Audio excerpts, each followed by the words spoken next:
Thanks for joining me, action figure collectors. Here we have Mythic Legion's Cassia by the Four Horsemen. So she is part of the clan of Noble Bear. And here is her bio right here. If you want to pause that so you can read that. And right now she's got almost all her gear on. She normally comes with this Crusader type helmet. I prefer this nice big horned helmet on her.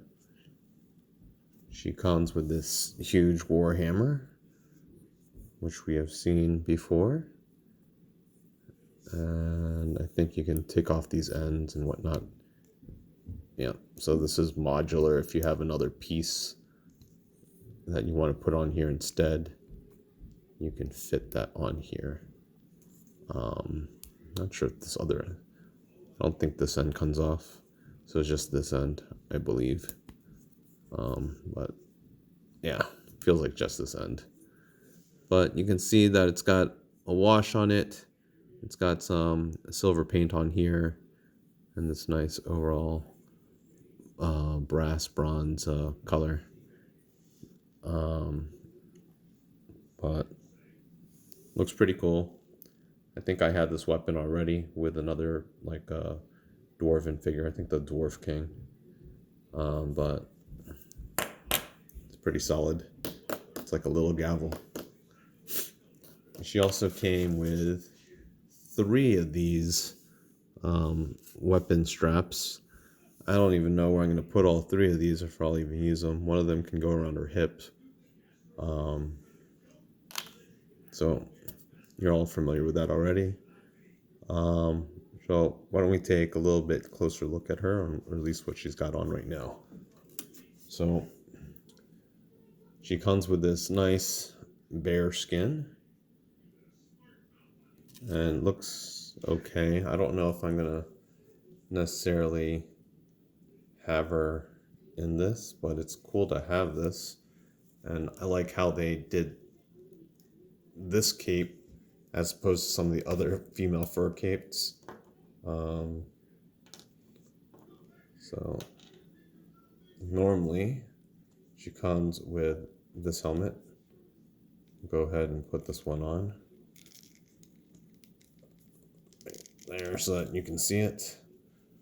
So you can see, to me, this doesn't look nearly as good as the other head.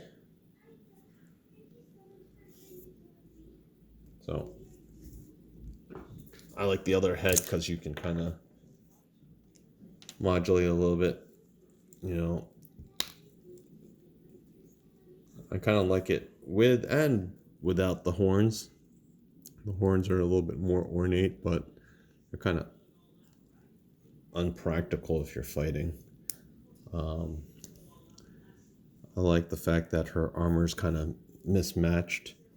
So she's got this asymmetric pieces in terms of her shoulder pauldron, and this gauntlet match, while this shoulder pauldron, actually this shoulder pauldron doesn't even quite match this gauntlet, but this goes with her girdle, and then she's kind of got this leather front skirt. She's kind of got these nice boots that are matching here, kind of, I don't know if that's orcish or dragon, whatever, males or plate mails type style. But I like her.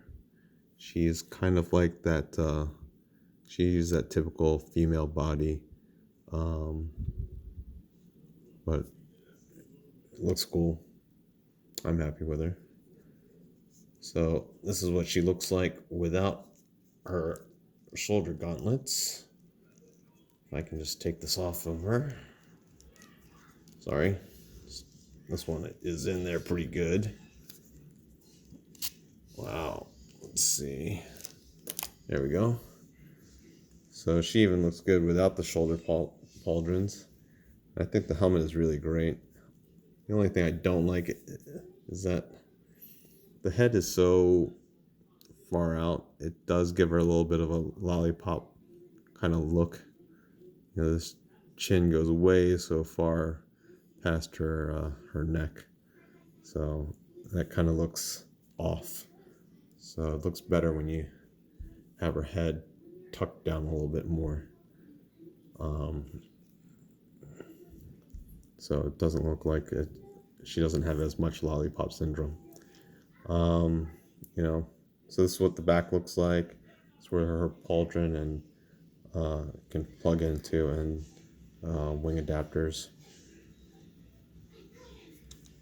So let's just go over articulation real quick. Head can look down that much, can look up this much, at least with this head. It's got some tilt. Obviously you can spin all the way around because it's just on a ball. Her shoulders can go all the way around, and they go up about over 90. So that's cool. She's got single jointed elbows right here, and they go about 90 degrees, which is good. She's got a little gauntlet twist right here, and then she's got her wrist, which will flex in and out. Again, doesn't go up and down. And she's got the same articulation on this side. She's got this diaphragm joint right here, allows her to twist here, allows her to bend a little bit to either side, and allows her to bend forward a lot, that much, bend backward a lot, that much. A little ugly when she bends back. You can see a big gaping hole right in there. And then, you know, her waist articulation can turn back and forth, and it can move a little bit forward and back, not much. You can look at her sculpt here. It looks like she's got a little bit of a tuchus, but if you look from the side, there's really not much.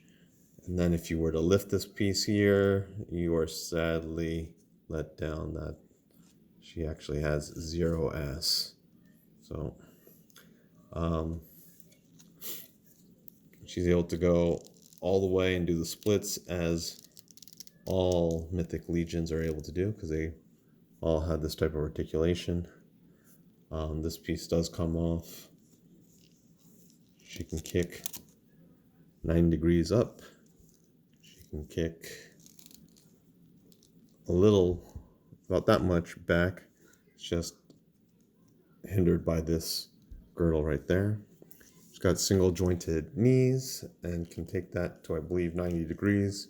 Actually less, so only this much. And she's got ankle articulation, can go forward that much and extend that much.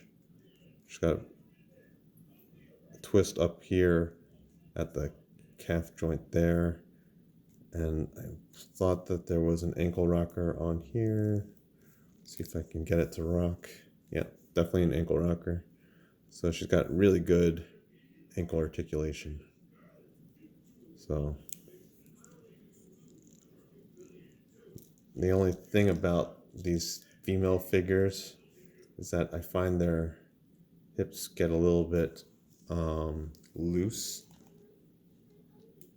with the forward and backward movements.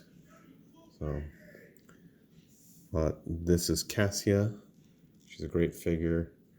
Probably my favorite female figure that I own. You know, but I like her accessories. They look pretty cool. So, and then I don't know if I'm going to use this really as her cape, or if I'm just going to have her pose on it, do some dirty things on here. Who knows? It'd been nice if we got a different head, more one of those just ones with an actual face, as opposed to having this Crusader helmet. But them's the breaks. So, you know, I feel like go ahead and reviewing another figure instead of waiting to be done. So I'm just going to push this all aside, and we are going to go over the last figure in the wave, which I also just opened. And that's this dwarf right here. And let's get him to spin for you guys, because he's pretty cool too. Definitely one of my favorites in this wave. But this guy is also part of the clan of Noble Bear. And this is Thorgun Redfin. So if you want to pause this so you can read it, there you go. And he is wearing everything he comes with. So I think this is my second dwarf that I have, and I really like him. I wish I was able to get the Dwarf Legion builders back when they had the in-stock sale, but the Four Horsemen's site had gone down and messed up, and I wasn't able to get any of those things. So anything that was competitive to get, I didn't get. But oh well.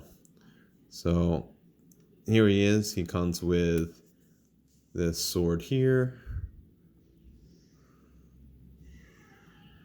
It's painted with this kind of brass bronze handle and almost gunmetal gray blade. It's got this mace. Oh, I forgot to go over the weapons real quick for Kassia. She's got this sword here. We've seen this before. Got like a tusk type handle and this blade. I think I have an orc that has this. Probably my red orc comes with this blade. And she comes with this axe, which it's got this kind of bronze color here, which matches her gauntlet and helmet. So, all right, back to Thorgan. And I think I just talked about his mace right there. Very much dwarven, this mace. But I wanted him to dual yield, because I like the sword. And I like the fact that I can put this shield on his back. But why don't we quickly just show you him with this shield in his wrist.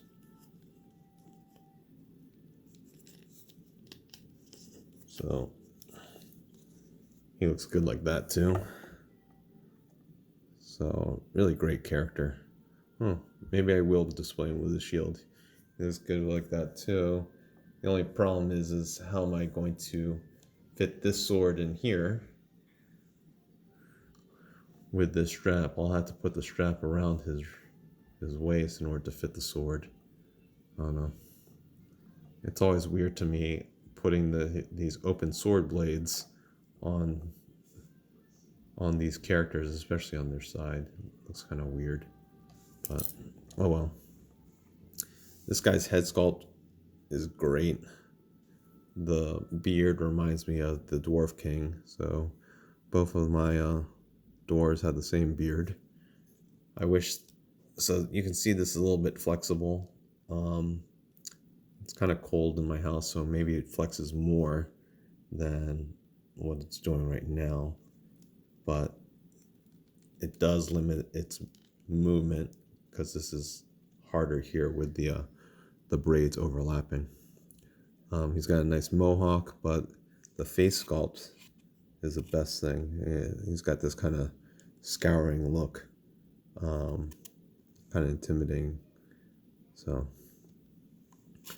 he's got apparently typical dwarven legs. We take off this thing so you can kind of see it. Nicely painted there. But really awesome figure. I almost wish I had some of the human ones just to pop his head off, because I really like his head sculpt. But I think I prefer the type 1 bodies of these Mythic Legions than the type 2s. And I'd like to get some human, non-armored or bare-chested human figures. That'd be cool. But not much paint on this guy's shoulder pauldrons. He just has a little bit of paint at these little rivets here. But there's room for more paint detail there. So if I wanted to, I could paint them up. Probably paint up these little things here, paint up these stripes. So you could really decorate it more if you wanted to. But I feel like they should have highlighted this more and put a little bit more gold. Yeah, they should have made this part here gold and made these things more of this silver. Whatever color this, oh no, this was gold. My bad. But I feel like there should have been more paint on here. So let's just take off these gauntlets. These gauntlets do limit his range of motion when you're trying to pose him to raise his weapon up above his head. So it does limit it. And that's what I find with these like shorter characters, that they like putting big, beefy gauntlets, which end up decreasing his range of motion. But he does look pretty cool without it too. But the thing I don't like about Mythic Legions is if you don't use the shoulder pauldrons, and you end up with this ugly back. And as great as all the other parts of the sculpt are, this is such a detracting look. So you always gotta just make it so he doesn't face that way. And even from the side, it's so flat looking that makes the sculpt look ugly. So I typically always have my pauldrons on. The other thing I always find that this sculpt here on the arm always looks very awkward. That's not what triceps look like. So, but look at the detail. He's got the veins in the arms. He's got a wash on the skin color. Maybe hard to tell on camera, but this guy looks great. So as stated before, range of motion for the head is limited by this beard. You can look up a little bit, like, whoops. Well, I guess if you force it too much, it's going to pop off. But you can look up, well, I guess I had the shield in the way. Hold on a second. You can look up about that high and look down only that high. You can look to the side a little bit, but then the beard gets in the way, but it's enough. And you can do a little head tilt movements. Shoulders can go 90 degrees and then all the way around.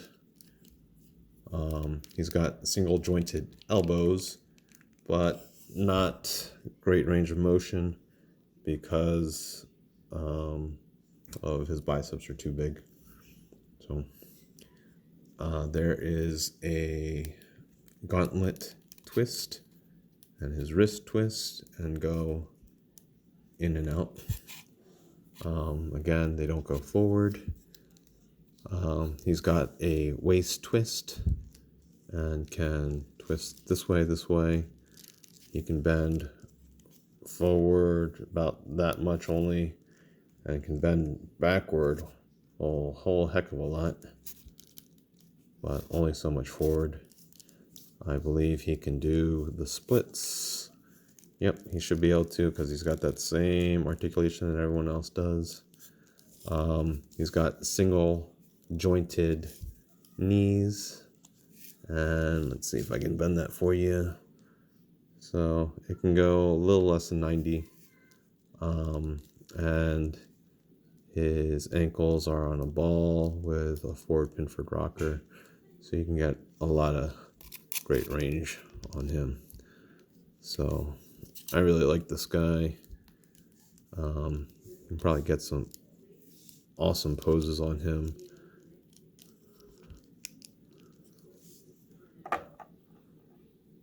I think I do prefer him with the pauldrons on, although you could probably get some great shots and positions with him without the pauldrons on. I think he looks better with it. So I hope this helped you all in deciding about whether you should get this figure or not. I'm sure Megalopolis will have some sort of in-stock sale. Megalopolis is the toy distributor online that handles the Four Horsemen's distribution now. So, all right, everyone. Thanks a lot. Have a good one. See you soon.